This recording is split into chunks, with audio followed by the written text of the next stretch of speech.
Okay, so welcome to part 4 of this series on Project 1, drafting the little shop drawings of our toolbox. And in this video, I'm going to cover how to line weight, how to layout, how to dimension, and add annotation to our shop drawings.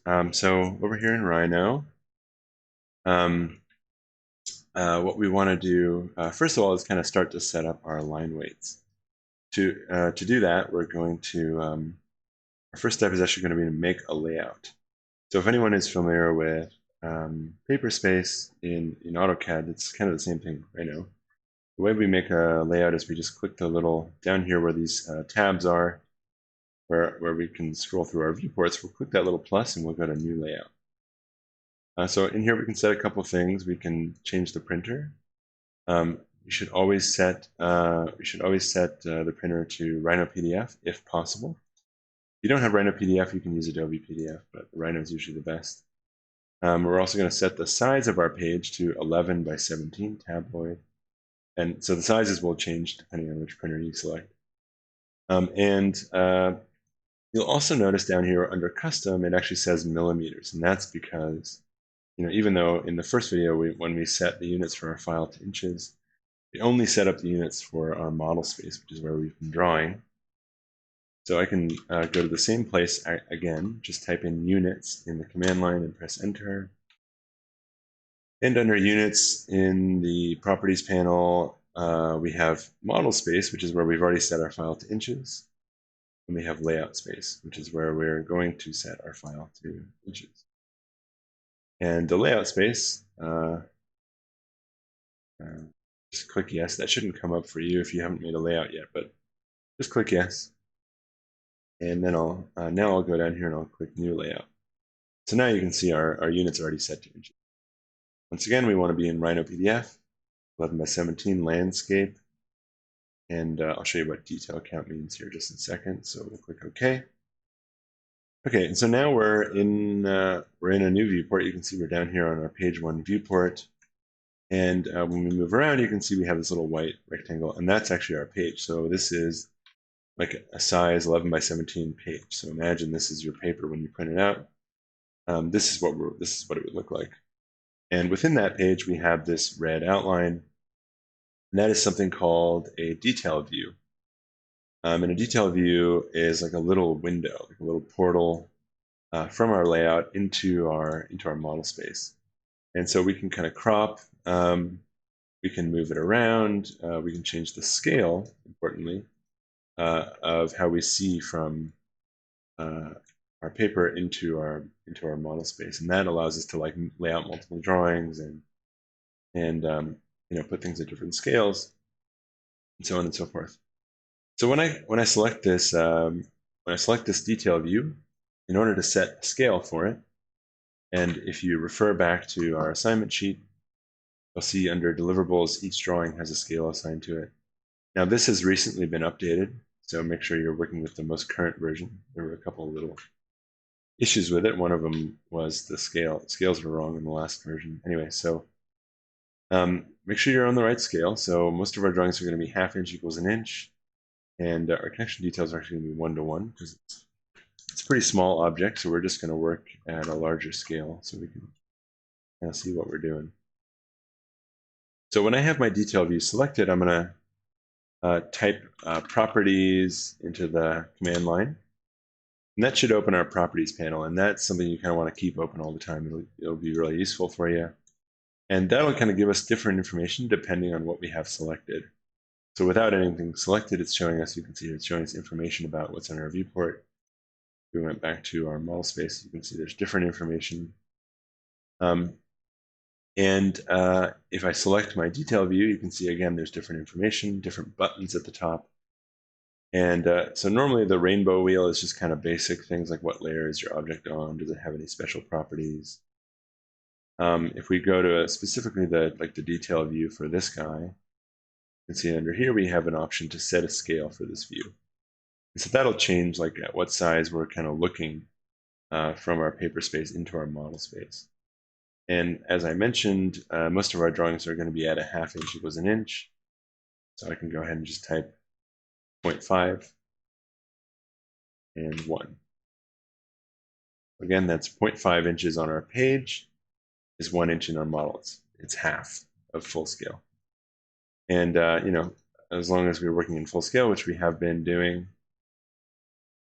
zoom around here a little bit, we should be able to scale these drawings to whatever we want. So you can see also that just then I double-clicked inside this window, and I'm just panning. So I'm right-clicking and dragging, and that allows me to move without changing the scale of what I'm looking at.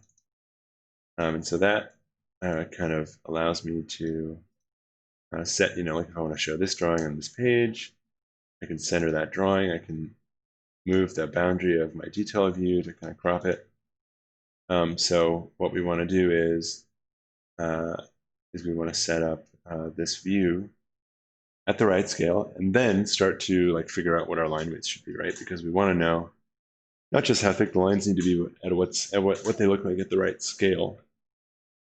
So now we can go ahead and start applying line weight properties. I'm going to just dock this little panel over here on the right. Okay. And so like we've been doing all along, we have all these different layers, and that's what we're going to use to define the line weights of our different lines. So moving across here, we have a couple columns that we haven't really addressed yet. The first of those is the line type, and we have addressed that a little bit because we used a dash line earlier. And so that, again, that's just different types of lines. So we can kind of draw, like a dash line without, drawing a bunch of individual line segments. We can apply that as a line type to any line. And we could change the scale out if we need to. We'll talk about that here too. The next thing over is the little diamond color, and that's actually our print color. So we have a display color, that's what shows up in our workspace. We also have a print color, and that's what will show up when we print a drawing of any of these, or print any of these drawings. So I'm going to go ahead and select all my layers. I'm just going to hold Shift on the keyboard to select them all at once. I'll click in one of the little diamond colored boxes, and I'll go to black. Set everything to print black, and you can see right away that our drawings changed to black. Now, that's also because this viewport is set to print preview. So if we went back to our model space, you can see we still have all those colors from when we were drawing. But if we go onto our layout and we go to their options up in the top left corner where it says page 1, we can turn print preview on and off. And so print preview, like the name would suggest, just shows us what our drawings will look like with the print settings turned on. And the same is true if we were to go in here and start setting print widths. And that's how we're going to define our line weights. So under print width, say for example, we'll start with heavy. I'll just click where it says default, and I'll start applying line weight. So I'll set this one to 0.7. And I don't think I'm actually on I am on a section here. Yeah, so if I zoom in a little bit, you can see right away that the line that defines my section line is quite a lot thicker now than all the other lines. And so I'm going to go down the list here and just set different line weights, and I'll probably adjust them a couple times, but let's just set some different line weights up. So I'm using heavier line weight obviously up there, and we can also set our own custom values in here if we don't find a value that we like in the list. I might go 0.25 on this guy.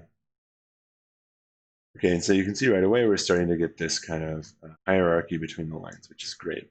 That's what we want. Okay, and I'm also going to set my construction lines to be quite light. Now I will say that when you get to a certain thinness in Rhino, it tends to be hard to see. So unless we zoom in to a certain degree, you're not going to get a good sense of really how thick those lines are. The other issue is that when you print, well, we'll get into this a little bit more later, but we can print to a certain resolution. That's one option for when we print. And with a PDF, that will, we can only go, so high or so low depending on how many pixels we have. So if we have a really thin line, for example, it might not really show up as well because we can't go below a certain number of pixels, really. right? So we'll talk more about that when we get to the printing part. But anyway, so there's our first drawing, and I'll leave it up to you whether you want to turn those construction lines on or off. It's up to you. I will say I think they'll be less distracting, if you have them turned off. But you can also play around with the kind of settings for these guys. If you can get them to kind of fade into the background a little bit. And then I think that kind of nice to have that layer of information there in a way. Okay. So I might also, so what I'm going to do now is I'm going to copy this detail window. I can make a new window, new detail window by just typing in detail in the command line. I can click add or scale or lock, unlock. Lock, unlock will keep the scale set to constant. So I'm going to go over here into this, and I'll just hit escape because I don't need to change anything, but I'll go over here to this one that I just copied. I'll double click, so now I'm inside the window. Before I do anything, I'm going to right click to pan and drag my mouse. I'm also going to hold shift. And so when I'm panning, I can also use kind of like ortho mode. I can pan in a way where I'm moving only straight left and right. And so even though these two drawings, so if I double click to get back out, even though these two drawings are actually like pretty far apart on the page, right? One's there and one's there. I can kind of keep them aligned.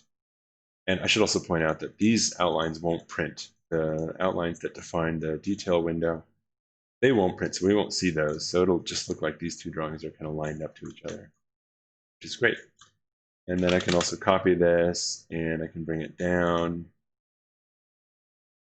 You may not find you really have enough space. So once again, it is up to you what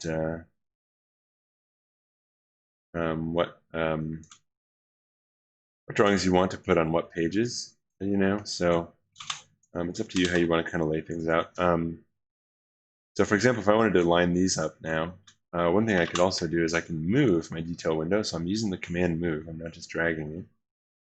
And I can actually snap to any of these lines that are inside my drawing. I can hold shift to line that guy up. And that way, again, it'll look like these two drawings are aligned to each other. Okay. We're missing, some of the construction lines are a little bit different. We can clean that up if we wanted to, but anyway, so that looks pretty good. And we could do the same over here.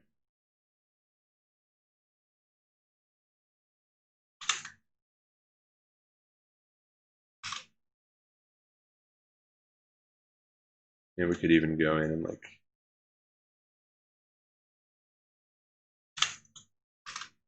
line up our cropping boundaries as well. I'm just using the grips and moving them. Okay. And that's only if you really want to, kind of line everything up. I mean, you should line everything up, and you should make sure the spacing looks good, looks right. But it's up to you, it's up to you to kind of determine what things should be on what pages. Obviously, this stuff doesn't all fit on the same page. So like one thing you might do is we could line up our plan instead with that section. And we could throw some other kinds of information on this page, or we could just leave it as that too. So the main purpose of setting this up this way is, again, just so that, and we can type in zoom, use the command zoom, and I'll go zoom 1:1. And that should show us what it'll look like full scale if we were to zoom. Like, so if we printed this at 11 by 17, basically this should be what the size would be if we had printed it hard copy.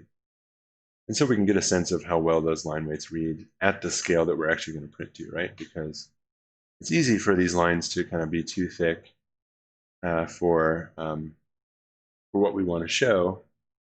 If there's too much stuff kind of close together, that's one of the reasons that the detail views will have a much larger scale.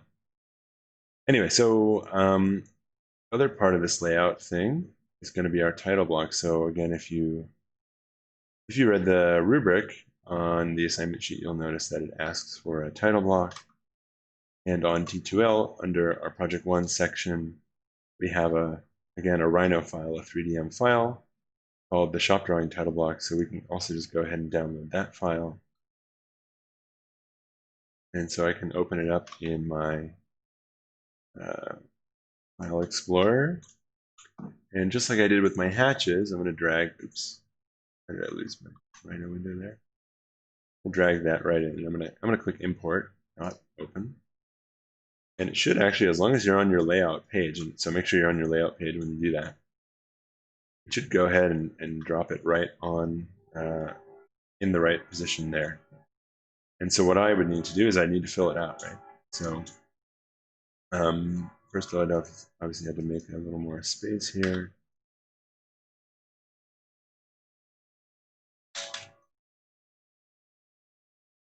And you don't have to show, again, like you don't have to show instruction lines if you don't want to. It's totally up to you. If you do show them, again, just make sure they're light enough that they don't compete with the actual drawing lines. Okay, and so the way I add information here, and actually I wonder what layer this is on. So it's on the layer default. That's okay, we'll leave it on that. But I am actually also going to make another layer, and I'm going to call it dimension, or just DIM for short. And I'll use that in just a minute as well to do my actual dimensions. But for right now, what I want to do is I just want to add some text to this. So I'm going to use the command text. Now there are two commands. There's one that's called text, and there's one that's called text object. I do not want the text object because that's actually going to turn my text into like a surface or something else, and I don't want to do that. So I just want text. And we'll see a little dialog show up here. So this is layer 1. And I can also set a scale here, which I'm gonna bump it down to about 1/8 of an inch to start, just see how that looks. And then I can place that in my my class box. And when I select that text, so one of two ways I can edit that text, double click, and we'll get back into that same dialog, so I could bump up the scale if I wanted to. Not quite that much, but 0.25, there we go. I can also change the font if you're into another font, just make sure it's legible.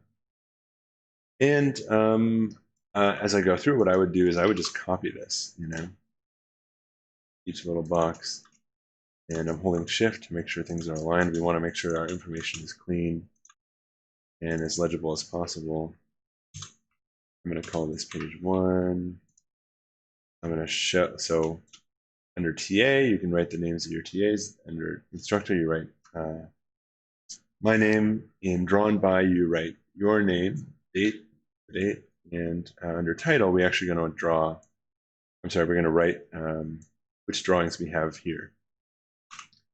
So another part of our rubric, if we reference back to the assignment sheet, is going to be like labels and annotation. You'll see that some of this stuff calls for that and some doesn't. So for the most part, with these larger drawings, we're just going to go ahead and call out what they are over here where it says title on the title block. So we can say plan sections, instead of actually labeling them adjacent to the drawings themselves. In some cases we will want to do that, but for now we're just going to leave it over there.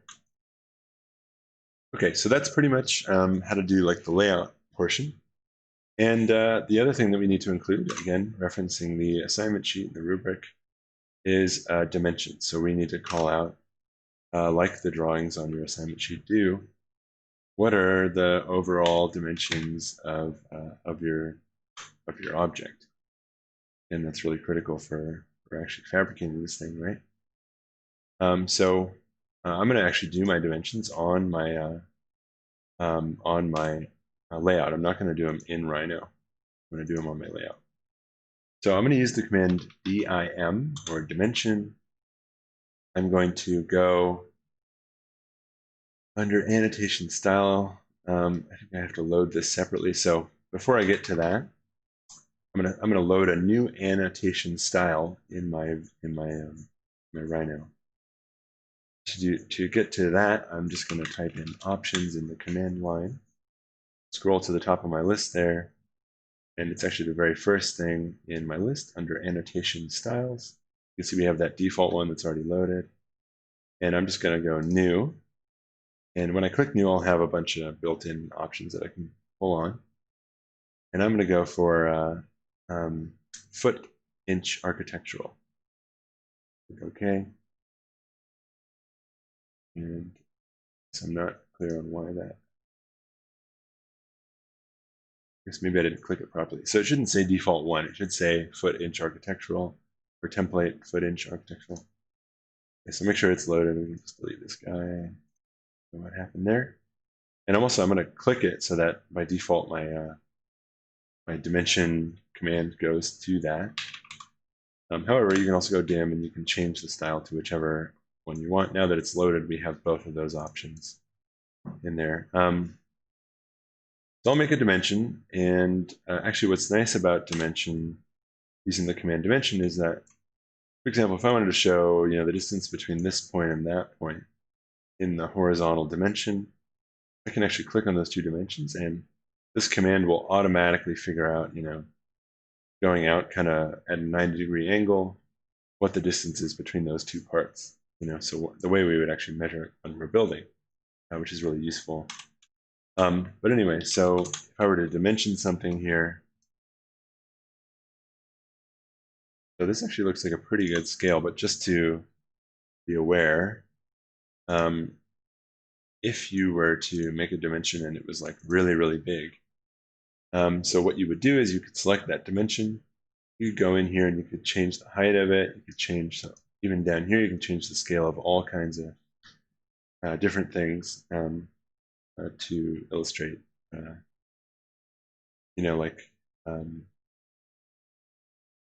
you can change the size of like how far this little line extends, how big that tick mark is, how large the text is, how close it is to the line. All that stuff is up to you to define. I should also point out you want to set a print width also for your dimension layer, everything that you draw dimensions on, because these lines are going to have a thickness when you go to print.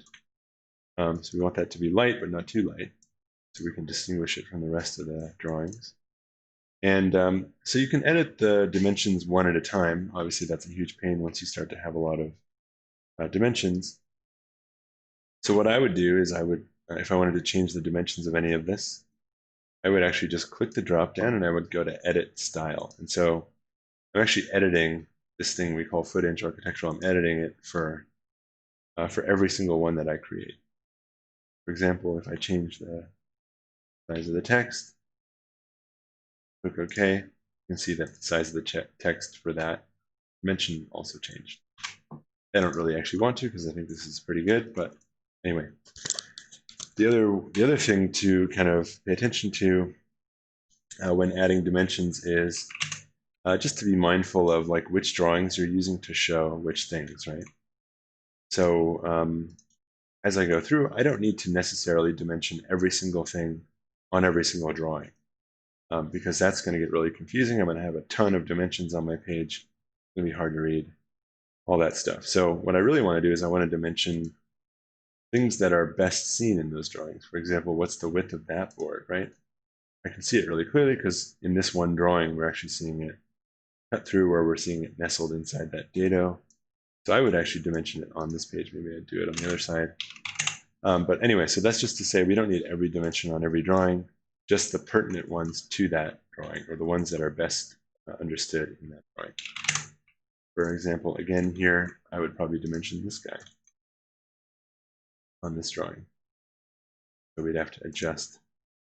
And we can adjust dimensions by selecting the control points and moving them around. One nice thing, again, about using our construction lines is, we can clearly tell that that dimension applies to both the plan and the section. And the other thing to kind of note, well, let's get into our details before we get to that. So let's say we have this page kind of where we want it. I would still add more dimensions, and I would add more. I would obviously update all the stuff in my title block here. But let's say I'm ready to move on to my next page. I'm going to, instead of making a new page each time and kind of redoing all this setup, what I'm going to do is actually just copy the page. I'm going to right-click on this tab where I've drawn this layout. I'm going to go to move or copy. So if I have several pages, I can select where in the order I want it to go. I'll select move to end. I'll check the box at the bottom that says create a copy. And there we go. So we've created like a duplicate. So we can just, for instance, we can update the page number. We can update what's on this page. So we're going to add some detail drawings. I'm sorry, I should say that differently.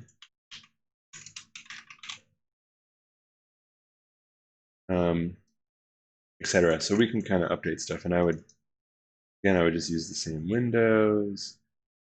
I'm going to go over to where my details are. Also going to just delete my dimensions that are on here now. So I'll reset the scale of this window, set the cropping boundary. Okay. Position it.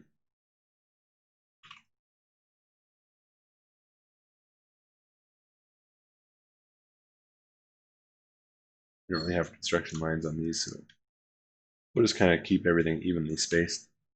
And so going back to what I was talking about with the dimensions, if I start to dimension these two drawings, now in these ones in particular, and you may find it happens too, oh yeah, here's one thing to pay attention to, for example, with line weights, that those lines are so close together at a certain scale, they're going to appear as just like solid, right?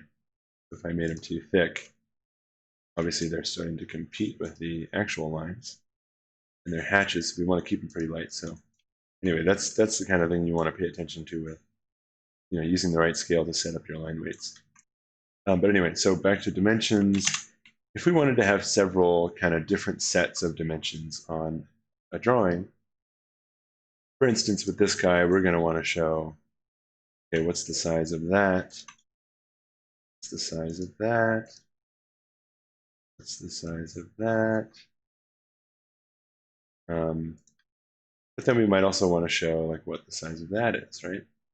And so we can't put those on the same line, and we want to make it clear, which one is which, right? We want to keep them kind of independent so we can clearly read the information we want to read out of the drawing. So, for instance, I would want to know in this detail, how far is this board from the bottom of the end piece? How far is that piece right there relative to the bottom of the side, etc. So I could dimension those things. The other thing I should point out here is you can kind of shift these. They can get pretty big. So by grabbing that middle control point, we can shift things so they're back in line. Also, you can actually edit the dimension by exploding it. So for example, we have 0 feet, 0 inches, and 3/8. So I would just explode this. Oops. And it's gone to my model space scale, I think. Let me try that one more time.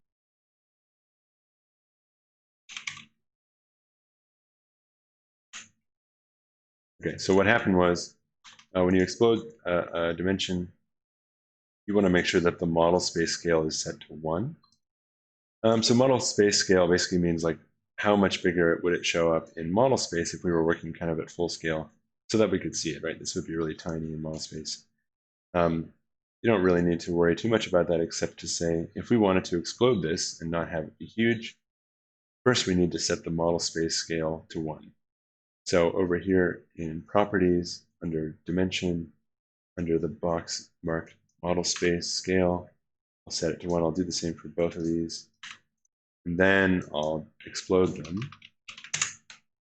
And it'll say broke history on 2 objects, that's fine. But now you'll see it's actually just lines, right? So rather than it being kind of this interactive, different type of object, it's just lines. So we can actually just delete everything that isn't information that's pertinent. Actually, what I want to do is just delete this. Okay, and there we go. So now it's much easier to kind of position those dimensions where you want them. Okay. Anyway, so getting back to what I was discussing with how to lay out multiple dimensions, if we had, for instance, we want to show this, and we want to show this dimension, and we also want to show the overall dimension. So what you want to do here is you want to basically work your way from closest to the drawing outwards, smallest dimensions first, and then larger dimensions. And that's how you'll kind of keep these lines that show like the dimensions of different things. That's how you'll keep them from competing with each other, right? If we had this, if we had this the other way around, now I don't know if 6 inches refers to this space or it refers to that whole space, and so on and so forth. Anyway, so you want to kind of stack them like that. That's the way to do it. And the other thing is when you're stacking them and when you're stacking multiples, you want to just make sure that this dimension here is pretty consistent, right? That we're not kind of doing it differently for each layer, or that we're not doing it differently from one drawing to another drawing. You want to keep it consistent as possible. Again, the more you can make it consistent, the easier it'll be for someone who didn't do this drawing to kind of understand what's going on, right? They'll be able to pick up on kind of how you've laid things out. Okay. Oh yeah, the other thing that we would want to do on a detail drawing would be to start to add some annotation. And the annotation is really going to be, like on the assignment sheet, that's going to be our leaders. Like that's going to be like we have a little text with a line that has an arrow at the end pointing to something. And it's just a little like note to describe, what that thing is. So I'm going to use the command leader to do that. It's called a leader. And I can click anywhere. That's where the end of my line will go. And I can draw, as long as I want, draw this line that leads back. When I'm ready, I'll press enter. So for example, I can write 5/8 inch pine, and that would be the note for that guy. I can do the same for my screws here. And just like with my dimensions, as much as possible, I'm going to use consistent spacing, consistent location. So we could write number 6 wood screw 1/2 inch. Oops. Okay. And also when you make these things, like with dimension, we can kind of move around the text. I can drag that line in to kind of condense it, make it a double line note. That way it won't kind of overlap with the drawing next to it. Okay, so that's how you would add leaders and stuff like that. And the other type of annotation that we're going to use is to relate our axonometric and our cut sheet. So I'm going to make another new page here. And when thinking about the overall layout, so we're going to obviously have to have multiple pages. I think the best way to think about what things should go on which pages would be to start to kind of figure out what's the order in which someone's going to look at these pages, and what information are they going to want to see first, and then as they move through the document, what are they going to want to see further down the line. So what I would be inclined to do is put your major orthographic drawings at the beginning, perhaps even then actually put the cut sheet and the axonometric in the middle, right? Because that's a level of detail now where we're getting into what are the individual parts rather than the overall kind of design and dimensions of it. And I would leave the connection details at the end. So I would call this my axonometric cut sheet. We'll see if we can actually fit all that on one sheet. Anyway, so what I would label this as, I'm going to delete all my dimensions, leaders. Okay. And so first of all, let me actually reset the scale of this. Again, this is going to be 1/2 inch equals an inch. And I'll go to where my lost. Here we go. Okay. You can see that's actually pretty big on this page. Right, we may even have to kind of condense it a little bit.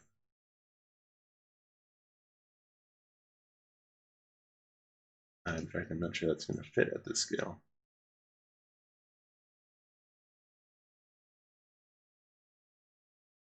Okay. So maybe let's try like 1 to 4. Okay, that might be a little bit better. So I'm actually going to change that on the assignment sheet. And so we'll set our Axon scale to 1 inch equals 4 inches, or 3 inches equals a foot, same scale. Okay, so there's our Axon. It's already got the line weights that we described in other drawings, because we line weighted this too when we went and drew it. The other thing I would actually add in this drawing, which I didn't do before, is I would add a dash line, just kind of showing like where different pieces are coming from. See, that one's not great, but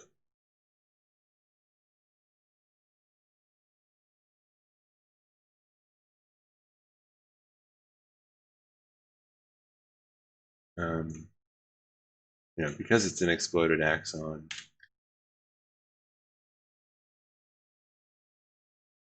it'll just help us relate which piece to which piece. The exploded part to the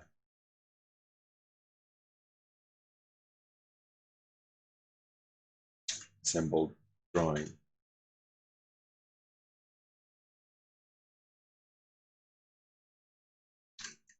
Straightforward. And notice I'm just doing the outside corners. So again, I'm trying to avoid cluttering up my drawing a whole bunch by adding, like I could do every single line here if I wanted to, but that would just make it harder to read. That'd be more lines, more confusing. So I'm just doing different individual corners there. And back on my layout here, I position this guy a little bit more to the left.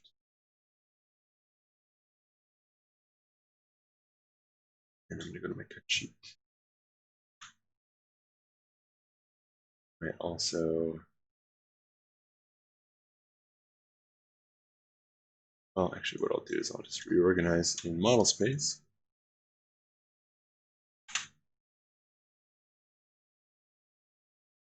Maybe what we'll do is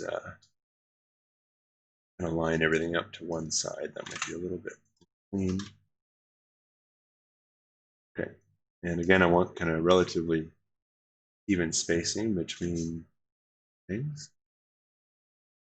Enough space also to add the dimensions I need to add. Okay. And so there we go. So yeah, heating. All right. Well, and so in here, I would do the same thing. So obviously, this is also that a smaller scale, so we can leave it at that. That's fine.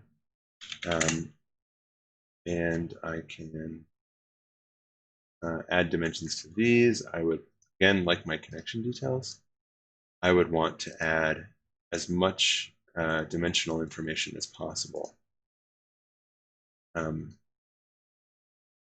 That guy up. Oops.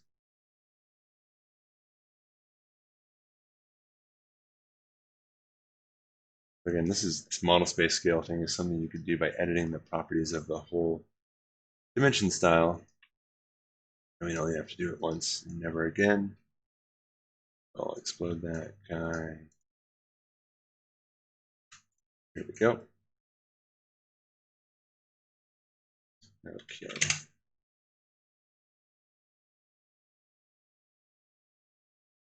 So now we can see it's already set to 1.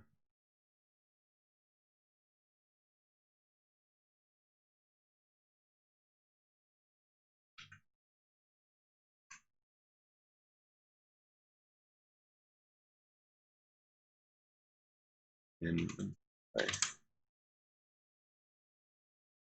we do want to be careful. That's not really, really big.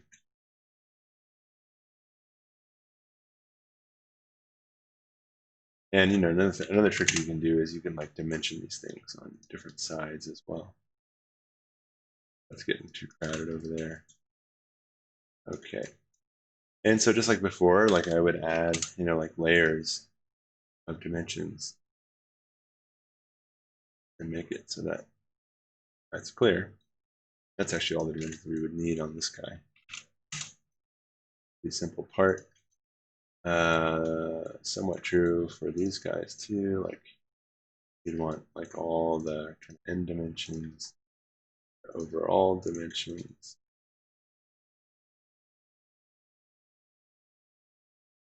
Anyway, so you could go through. This is also confusing, as you can see, because hold off to the side. So I would explode that one too. Anyway, so you can kind of go through and add the dimensions you would need. The other thing, though, is I want to be able to relate these parts to the parts that they correspond to on my drawing.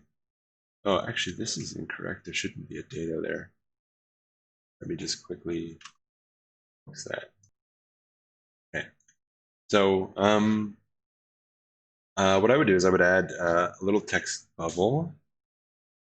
So a couple things. I'm going to add a circle. Again, I want to be on the layered dimension here. I'm going to add a little circle. I'm going to add a text bubble. I'll call this A. And I can use the center snap to snap that guy to the center of my circle. I can also kind of align it to the center of my circle like that. Things scaled down a little bit. Okay, so this is, we're calling this part A. So we're going to kind of center it on that piece. And then we could go over here and we could say, this is also part A. And this perhaps is part B.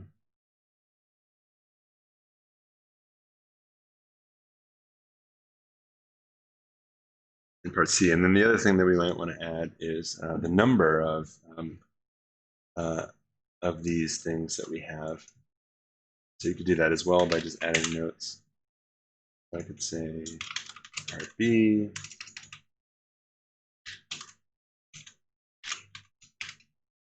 And I would just say times 1.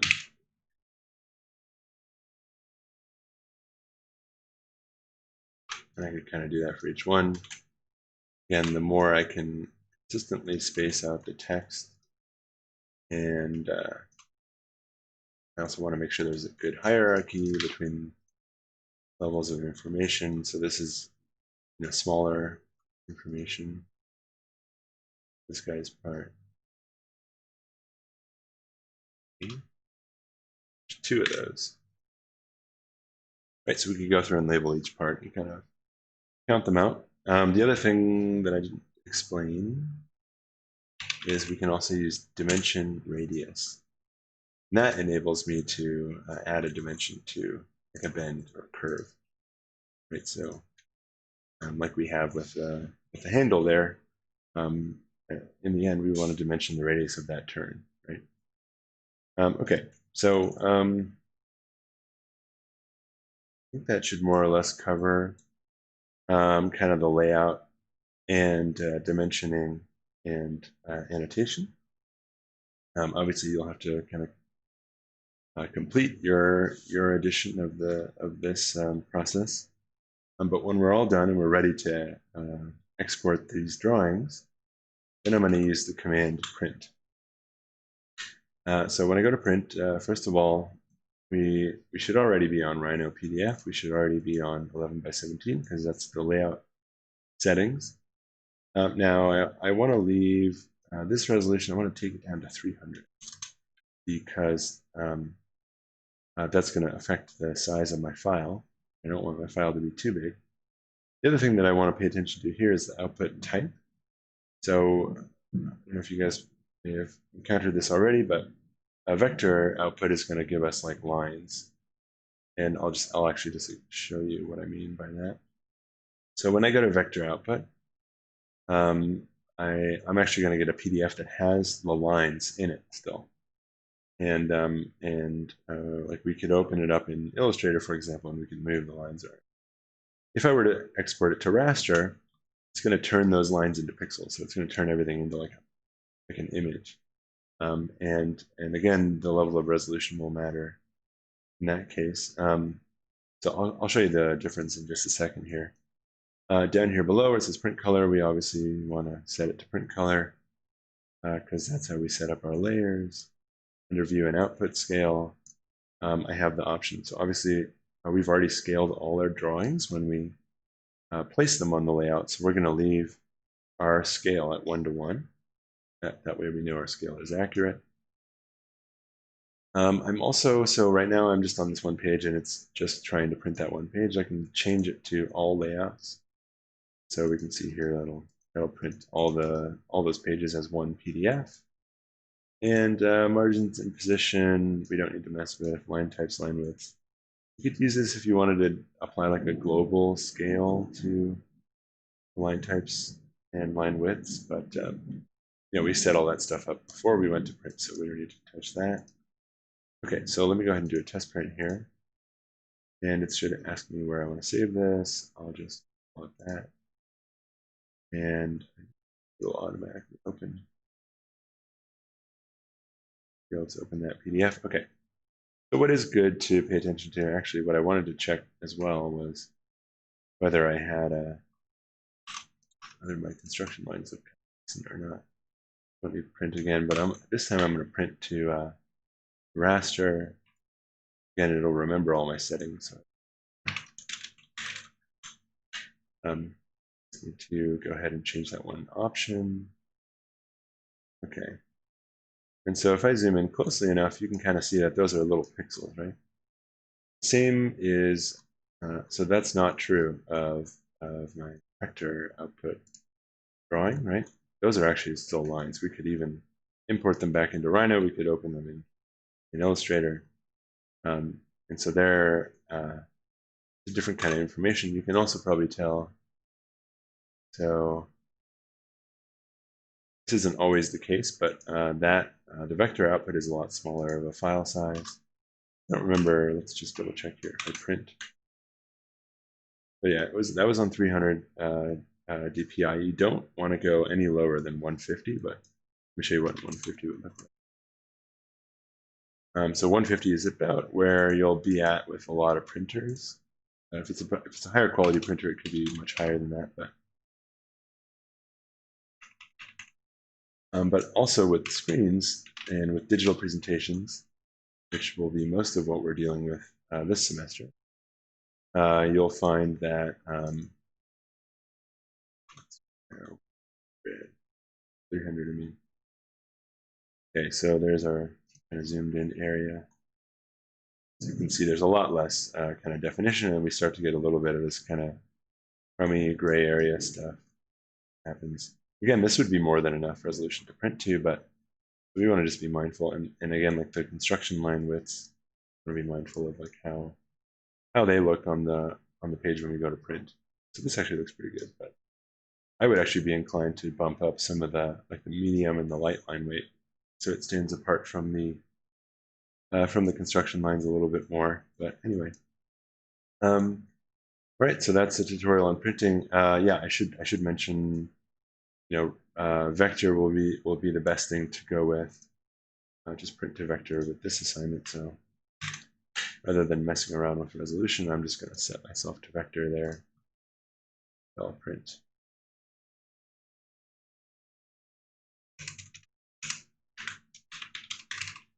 And you'll obviously want to rename your file according to the naming convention, which is noted right here on the assignment sheet. And that's going to conclude this set of tutorials. Sign off.